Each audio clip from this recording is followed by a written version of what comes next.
Hello friends, इस video में हम पढ़ेंगे फ्यूचर परफेक्ट टेंस के बारे में। इस टेंस के वाक्य के अंत में चुका होगा, चुकी होगी, चुके होंगे या आ होगा, ई होगी, ए होंगे में से कोई एक आया रहेगा। इस टेंस में helping verb will have, shall have और मेन वर्ब का थर्ड फॉर्म प्रयोग करते हैं। ज़्यादा से ज़्यादा वर्ब्स और उसके सेकेंड और थर्ड फॉर्म को याद कर लीजिए ताकि टेंस के ट्रांसलेशन में बहुत ही आसानी हो। आइए अफर्मेटिव सेंटेंस का अनुवाद करते हैं। मैं तुमसे कल मिल चुका हूँगा। Subject I, helping verb shall have, verb का third form met, object you, कल तो टुमारो। कुछ वर्ब्स के बाद कोई भी प्रीपोजिशन नहीं आता, यहाँ पर मेट के बाद टू यू मत लगा दीजिएगा। किन वर्ब्स के बाद कोई भी प्रीपोजिशन नहीं आता, यह मैंने पिछले वीडियो में बताया है। आइए दूसरा वाक्य देखते हैं। वह अब तक मूवी देख चुकी होगी। सब्जेक्ट सी, हेल्पिंग वर्ब विल हैव, देख चुकी होगी, वॉच्ड, मूवी तो द मूवी, अब तक टिल नाउ। आइए नेगेटिव सेंटेंस देखते हैं। तुम्हारे चाचा और मामा जनवरी 2025 में यहाँ नहीं आए होंगे। तुम्हारे चाचा योर पैटर्नल अंकल और मामा एंड मैटरनल अंकल।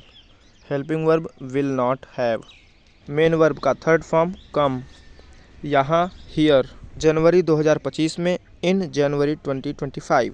आपको एक शॉर्ट वीडियो में बताया गया था कि महीने के नाम को कैपिटल में लिखते हैं, इसलिए यहाँ जनवरी को कैपिटलाइज किया गया है। यह ध्यान रहे कि नेगेटिव सेंटेंस में विल हैव और शैल हैव के बीच में ही नॉट का प्रयोग करते हैं। आइए इंट्रोगेटिव सेंटेंस का अनुवाद करते हैं। आपको पता है कि यह yes no type interrogative sentence है और इसके ट्रांसलेशन का भी स्ट्रक्चर बताया गया है। स्ट्रक्चर के मुताबिक सबसे पहले हेल्पिंग वर्ब और सब्जेक्ट आता है, लेकिन फ्यूचर परफेक्ट टेंस का हेल्पिंग वर्ब विल हैव है और इसके ट्रांसलेशन में हम विल हैव के बीच में सब्जेक्ट को लगाते हैं।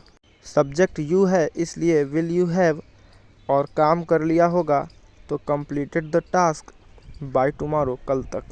क्वेश्चन मार्क लगाना न भूलें। सभी परफेक्ट टेंसेज में वर्ब का थर्ड फॉर्म ही लगाते हैं, इसलिए कंप्लीट का थर्ड फॉर्म कंप्लीटेड लिखा गया है।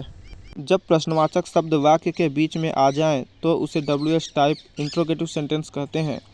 इस तरह के इंट्रोगेटिव सेंटेंस का मुख्य पहचान यह है कि इसका जवाब हाँ या नहीं में नहीं दिया जा सकता। उन्होंने होटल में कितने रुपए खर्च किए होंगे। सबसे पहले क्वेश्चन वर्ड कितने रुपए, हाउ मच मनी, फिर हेल्पिंग वर्ब और subject will they have, verb का थर्ड फॉर्म स्पेंट, होटल में इन द होटल, और क्वेश्चन मार्क लगाना न भूलें।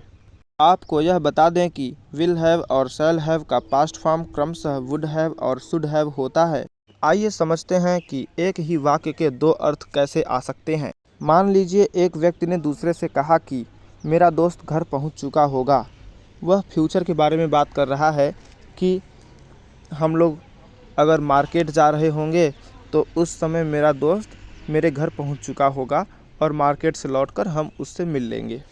आइए अब इसी वाक्य को दूसरे तरीके से समझते हैं। मान लीजिए 3 दोस्त थे और उसमें से एक दोस्त घर चला गया, तो बचे हुए 2 दोस्त आपस में बात कर रहे हैं कि मेरा दोस्त घर पहुंच चुका होगा। तो वो पहुंच चुका होगा, वो पास्ट की चीज़ों के बारे में बात कर रहे हैं।